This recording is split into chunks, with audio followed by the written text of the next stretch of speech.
세종대왕의 이게 영릉인데 이 부분에 대해서는 우리가 왜 세종대왕의 이 영릉을 만들었을까 이렇게 이제 그러니까 이 왕릉을 왜 만들었을까 하는 겁니다.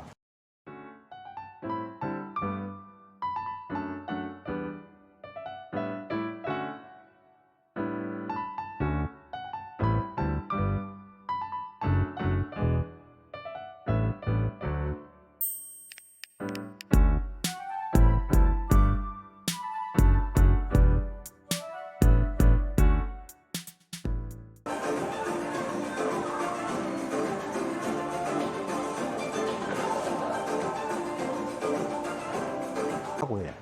그래서 초등학교 때 우리 학생들은 정말로 천재입니다.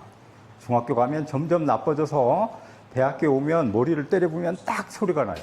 그러니까 굳은 사고 같은 거예요. 그럼 여러분들을 테스팅하기 위해서 제가 문제를 한번 내보겠습니다. 한번 잘 생각해 보세요. 어떤 목사님이 자기가 교인들을 다 모아놓고 이렇게 얘기했어요. 내가 맨발로 한강을 건너가겠다. 맨발로? 정말로 맨발로 간다고. 그래서 이제 그날이 온 다음에 정말로 이 목사님은 맨발로 한강을 건너갔어요. 그래서 이제 이걸 이제 그럼 어떻게 건너갔을까 이렇게 물어보면 대부분 첫 번째 얘기는 특히 이제 여기에다 뭘 달아가지고 이렇게 스티로폼 이렇게 달아서 발에다가 해서 떠서 이렇게 갔다는 거예요.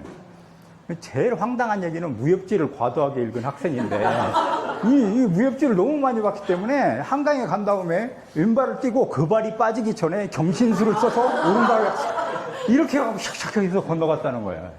그러니까 별별 희한한 방법, 배 타고 갔다, 다리 위로 갔다 여러 가지 얘기가 나오기 시작해요. 근데 정말 어떻게 갔을까요? 그런데 이거를 초등학생들이 제일 잘 맞춰요. 그러니까 어떻게 건너갔나. 그래 우리나라는 4개가 있다는 생각을 해야 돼. 계절이 4개가 있고 마지막 겨울에 한강이 얼었어요. 그때 목사님은 맨발로 정말로 한강을 건너갔어요. 그러니까 이런 사고를 그거 똑같은 생각인데 어떻게 그렇게 할 것인가 이런 생각을 하게 만드는 게 교육이라는 거예요. 그러니까 그걸 놓고서 어떻게 사고할 것인지를 고민하고 그걸 가르쳐야 하는 게 진정한 선생이다 이렇게 얘기할 수 있어요. 무조건 가르치는 것이 아니고 생각하게 만들어야 된다. 그게 제일 중요하다는 거예요. 세종대왕의 이게 영릉인데 이 부분에 대해서는 우리가 왜 세종대왕의 이 영릉을 만들었을까 이렇게 이제 그러니까 이 왕릉을 왜 만들었을까 하는 겁니다.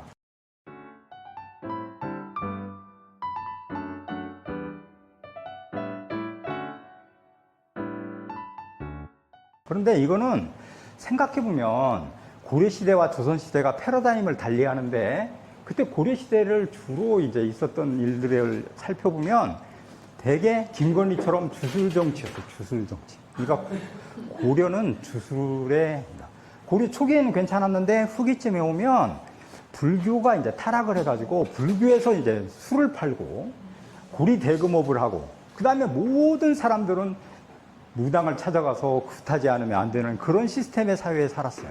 그게 이제 고려를 망하게 만드는 결정적인 역할을 했던 거예요. 그러니까 주술을 좋아하면 망하게 됩니다. 김건희를 보면 압니다. 정말 그래요. 그렇죠? 그러니까 실제로 이제 그런 주술 사회에서 새로운 사회로 이행했는데 이때 이데올로기로 들고 나온 게 성리학이야. 그러니까 성리학. 그러니까 주술을 대신할 수 있는 이데올로기 그게 성리학이라는 거예요.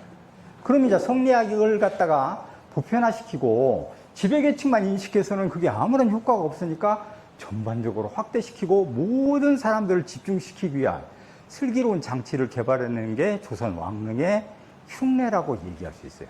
그러니까 흉내. 그러니까 임금이 죽으면 그걸 갖다 묻는 방식인데 그걸 어떻게 그와 같이 해가지고 왕실의 위험을 높이고 자신들의 권위를 앞세우고 이러는 것들을 할 것인가. 이게 이제 지금처럼 영상이 발달하지 않아서 그때는 볼거리가 없었는데 왕이 능행을 하거나 산릉을 갈 때 그 다음에 왕 혼자만 저기에 올라가가지고 그 수를 따르고 사배를 올리고 이렇게 하게 돼요.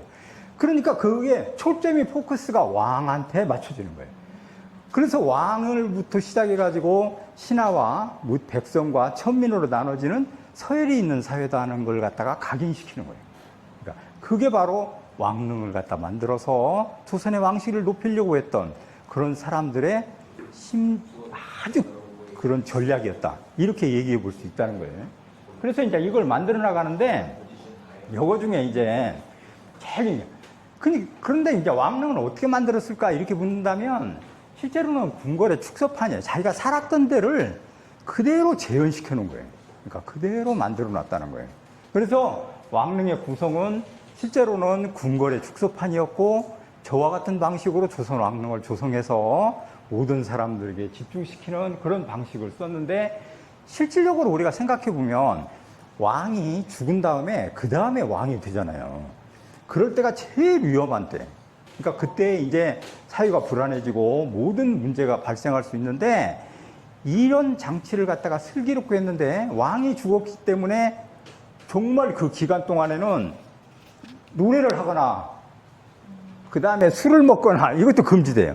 심지어는 상업도 금지되고 도축, 짐승을 죽이는 행위도 금지돼. 그 다음에는 이제 왕실에서부터 일사불란하게 흰 이게 이제 갓부터 시작해가지고 혁대를 두르고 이러는 것도 통일해. 언제서 언제까지는 무슨 복장을 해야 되고 전부 질서 정연하게 그 의식에 따라가지고 똑같이 움직이게 만들어요. 그러니까 모두 다 긴장한다는 거예요. 그러니까 왕이 죽었다는 걸 명분으로 해서, 선왕이 죽었다는 걸 명분으로 해서 그 다음 왕이 등장하는데, 그 기간 동안에 혹시라도 무슨 일이 발생할까봐 저런 장치를 만들어가지고 그 기간 동안에 합리적인 장치를 통해가지고 슬기롭게 왕권을 이양하는 이런 놀라운 장치를 개발해놓은 게 조선의 성리학자들이라는 거예요. 그러니까 그 의미는 왕권이 이행할 때 제일 위험한 기간인데, 그 기간을 보내기 위해서, 슬기롭게 보내기 위해서 저런 장치들을 만들어냈고, 저 기간 동안에는 혼례도 할 수 없고, 음주 가문도 금지되고, 도축도 금지되고, 심지어 상업행위도 자제하고, 필수품만 그러고같이 서로 사고팔게 이렇게 만드는 이 시스템을 만들어냈다. 이렇게 얘기해 볼 수 있어요. 그래서 이제 삼가하고 스스로 자중하게 만드는 이 장치가 바로 이제 성리학의 가장 기본이 되는 거예요. 그래서 이제 등장하는 게 분수론이에요. 그러니까 분수론, 너의 분수를 알라. 지금은 이렇게 되는데, 그때 자신의 각자 위치에서 자신이 어느 위치에 있는 건지 그걸 각인시켜 나가는 과정이 주술 사회를 배격하고 합리적인 성리학적인 그런 사회로 이행했을 때 모든 교화 장치로서, 그러니까 이 지배자들은 지금의 평등의식이 아니고 교화의 대상으로 봤어요. 모든 사람은 가르쳐야 된다, 교화시켜야 된다, 이런 의지로 모든 사람들을 파악해냈어요. 그게 바로 이제 조선이었고, 그런 조선의 장치는 주술사회보다는 훨씬 더 합리적인 사고를 하는, 정말로 합리적인 사고를 했던 그게 바로 이제 조선이다. 이렇게 얘기하고, 조선에서 적어도 세종까지에는 상당 부분 융성한 문화를 갖고 굉장히 지적 수준이 높았던 그런 사회였다. 우리가 이렇게 이해할 수 있다는 겁니다. 그런데 이제 미리 얘기해 보면, 세종의 원래 영릉은 여기에 있었던 게 아니에요. 헌종. 그러니까 자기 아버지 태종의 바로 그 서쪽에 내곡동, 지금의 강남의 내곡동에 있었어요. 그런데 그거를 이제 이쪽으로 여주로 옮겼는데, 대부분 이제 여주로 옮겼다 하면 모든 사람들은 이제 이렇게 얘기해. 그러니까 풍수에 세종의 묘를 파보니까 거기가 물이 잠겨가지고 정말로 좋지 않은 그런 자리였다. 이렇게 이제 해석을 해. 그 다음에 이제 광주에 여기에 있는 광주 이씨의 그런 데를 알아봤는데, 풍수 지리에 의해서 와보니까 여기가 명당이다. 그래서 그 자리에서 임금의 자리가 들어가야 되니까 물러나라. 이래가지고 광산 이씨에서 연을 띄워가지고 그 연이 날아가다가 떨어진 그 자리에 이제 광주 이씨 묘소를 옮기고, 그쪽에 있었던 이 영릉, 지금의 세종의 자리는 그쪽으로 가게 됐다. 이렇게 이제 설명한다는 거예요. 근데 우리가 지금 앞에서 제가 얘기했듯이 조선의 사회는 정말로 합리적이고 이성적인, 지금에 비해서는 주술 사회를 배격했는데 다시 또 그런 주술로 돌아가가지고 정말 그랬을까 하는 겁니다. 실제로는 전체로 그렇게 이해해서는 안 된다는 거예요. 그게 풍수로 모든 걸, 할 얘기가 없으면 다 풍수로 얘기해. 그러니까 자기가 뭐가 안 되면 다 풍수 때문에 그렇다. 그러니까 그렇게 얘기한다는 거예요. 근데 그걸 그런 방식으로 이해해서는 안 되고, 저게 왜 영릉이, 세종의 묘가 이 여주까지 왔을까? 저게 왜 영릉이, 세종의 묘가 이 여주까지 왔을까? 이렇게 생각하면 가장 본질은 궁방전, 궁방전하고 내수사전이 이제 그게 뭔 얘기인가 하니 왕실에 제사와 왕자들과 공주들이 지내야 되는 그런 재정을 확보해야 되는데 그게 한계에 이르러요. 그러니까 왕실회가 너무 이제 확장되고 그걸 갖다가 누려야 되는 사람들이 많아지니까 재정이 빈곤이 온 거야. 그러니까 재정이 파탄이 나니까 어떤 방식으로 해결을 하려고 했는가 하니 여주에 세종대왕의 능을 이제 옮김과 동시에 궁방전과 내수사전을 여기에다가 확대시켜가지고 이 여주의 땅에 궁방전, 그러니까 왕실의 토지로 편입시킨 거예요, 여기를. 그러니까 광주시의 그 좋은 땅을 다 왕실이 차지하게 된 거예요. 그 얘기는 바로 그런 방식으로 표현하는 거예요. 그게 뭐 풍수가 어떻고 연을 날리고 어떻고 그런 얘기가 포장되어 있는 겉에 드러난 얘기지만 실제로 왕실의 의도는 여기에 여주의 좋은 땅을 차지하겠다. 그 다음에 세수를 확보해가지고 왕실의 기반, 재정을 갖다가 확보하겠다 하는 그런 전략이 숨겨져 있었다는 거예요. 그러니까 그게 실질적인 거지. 본질이 그거지. 실제로는 풍수로 그게 포장되어 있어서 나타나고 민간인들은 얘기하고 일반인들은 생각하지만 실제로는 그런 방식으로 우리가 이해해야 된다 하는 겁니다. 그래서 우리가 세상을 살면 이제 인간이란 무엇인가를 깨쳐나가는 과정이에요. 그러니까 우리가 배우고 늘상 고민하는 건 인간이란 무엇인가 이 문제에 이제 봉착하게 되는데 제일 중요한 건 경제적인 문제. 그러니까 경제를 떼어놓고는 절대로 그렇게 얘기할 수 없다는 거예요. 그러면 이제 제가 불륜을 좋아하는데 아직 한 번도 못 해봤습니다.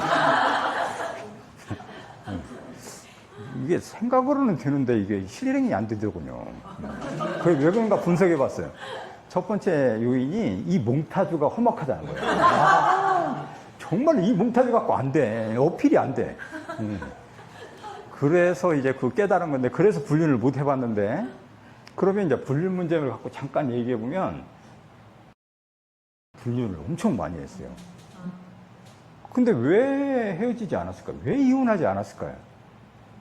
돈 때문에 그래. 그러면 너는 나가서 해라. 나는 안 해서 하겠다. 이렇게 하면 되잖아요. 그러니까 돈이 많으면 절대로 잘 이혼 안 해. 사장부터 시작해서 우리 부터 해서 전체가 그렇습니다. 지금 다.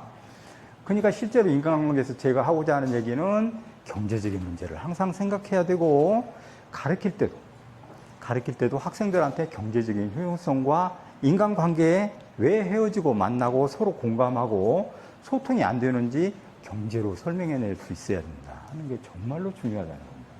그러니까 생각해 보면